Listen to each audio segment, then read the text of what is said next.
Hey folks, welcome back to Let's Play Fatal Frame 2. I'm your host CPC Gamer, and in the last episode we got our camera back. Good times. So we've done a little bit of exploring of this new house, and where we need to go next is this room right here.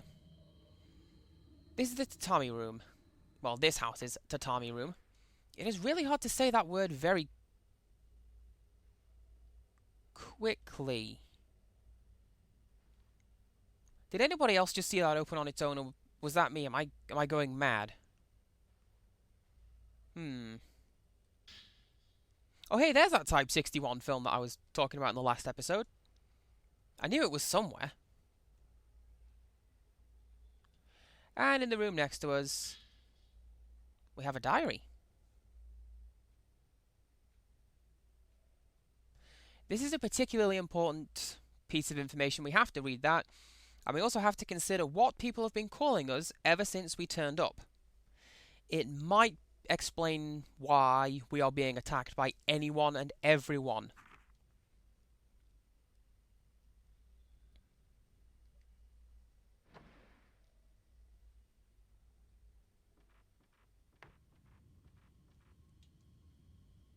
So, outside and through this little door here, where my controller decides to respond.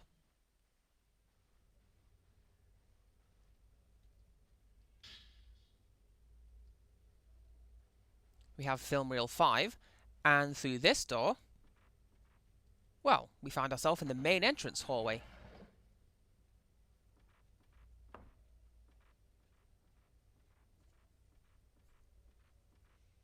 So hey, let's go.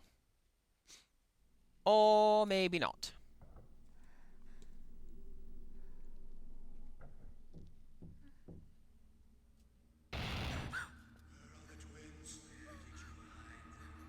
I dare say, when it was properly synced up the first time I played it, that made me jump.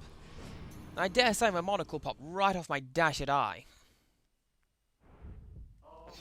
This is not a particularly nice fight. Especially not when we're doing it with Type 7 film. Holy crap, talk about your iron mode. So, yeah, we've got 3 guys trying to fight us right about now. And we have 0 room to move in. Or maneuver ourselves around in. Something like that. What I will say is that this fight is really good for getting double and triple shots. And also, if you're lucky, double and triple kills. This is really, really handy if you want to power up the 0 function, which, speaking personally, you're going to want to power that up as soon as you get it. Well, I wanted to power it up as soon as I got it, because look at that. That is an amazing amount of damage.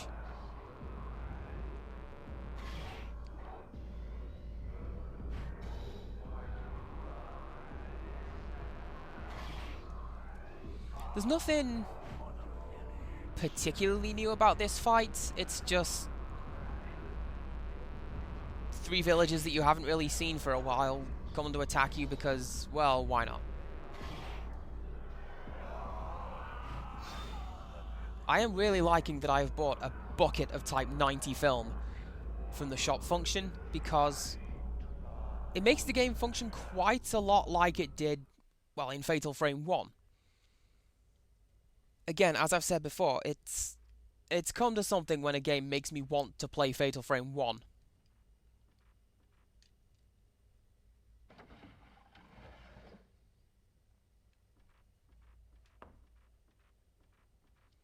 Now, there is a reason for me doing that now, and, well, I'll explain it to you shortly.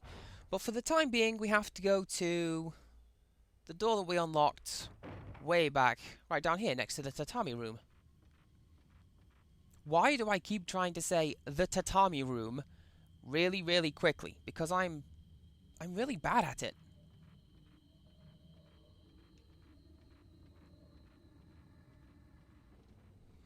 Now, if memory serves, it's this door, but it may not be because, well, I'm bad at geography. Oh, no, this is the right place. this game's version of the clock hallway. Except this time there's nothing in the clock.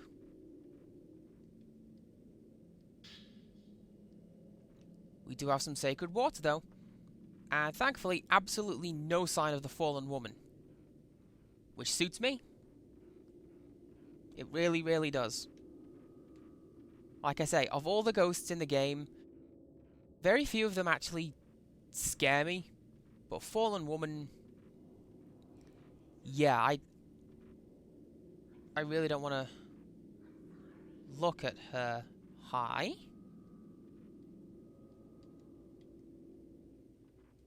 Oh, hey!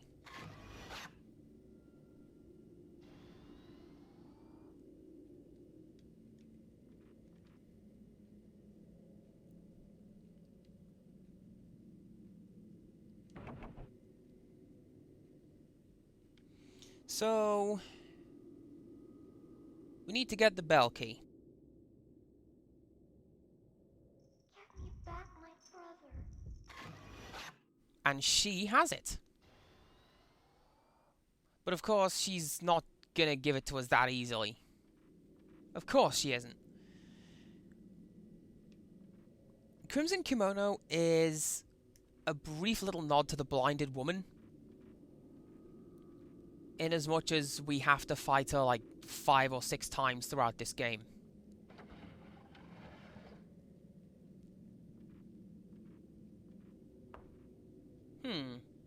Absolutely nothing suspicious in this room, it does seem. Let's take a look through the viewfinder. Oh my holy god, let's leave this room and never come back ever again. That is absolutely terrifying.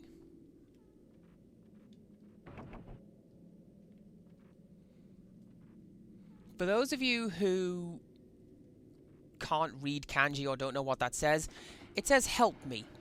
Over and over and over again, it says help me. And that is a brilliant scare. It's a nice little Easter egg.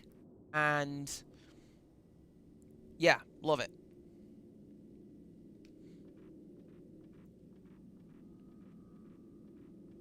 Anyways, let's go ahead and try to find that girl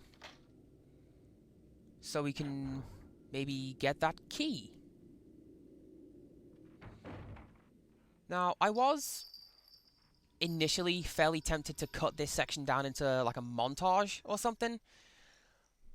I appreciate it wouldn't be a lot of fun for you, but it was precisely 0 fun for me playing the game.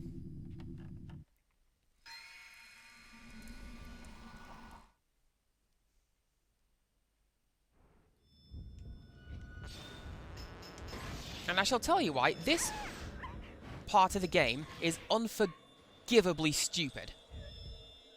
It took me longer to find this girl however many times and to beat her than it did for me to play the entire game up until this point. There was absolutely no need for it. It just... by the time I finished fighting the Crimson Kimono girl, I was having negative fun. I had to give back some of the time I'd spent playing Tetris. Oh. Now this is fun. This is... Chitose is one of the only ghosts to have a unique attack, and this is it. She blinds you for a bit, and then she walks backwards towards you so you can't see her ghostly white face glowing in the dark. And you have to use the filament in order to find her.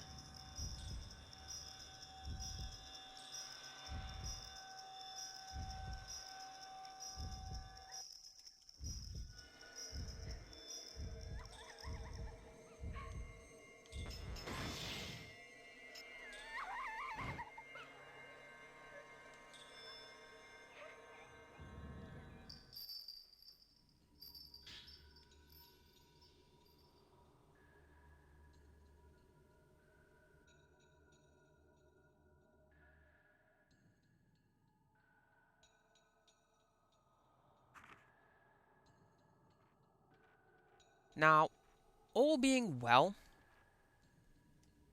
Crimson Kimono is going to be in the same places that she was during my trial run of this game.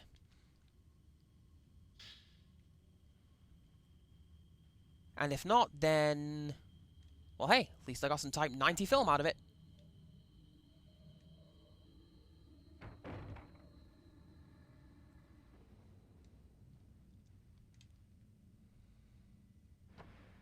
Seriously though, having played this particular portion of the game, I had to sort of put the controller down, take a step back, because I was getting unreasonably angry at absolutely nothing. Oh good, she's still here. This fight is identical to the last one. No. Seriously, there is nothing different between this fight and the last time we fought Crimson Kimono.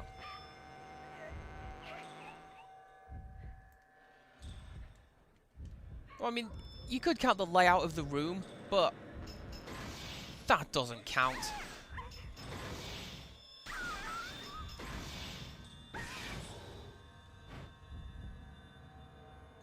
It is still kind of satisfying to get a massive combo on her like that, though.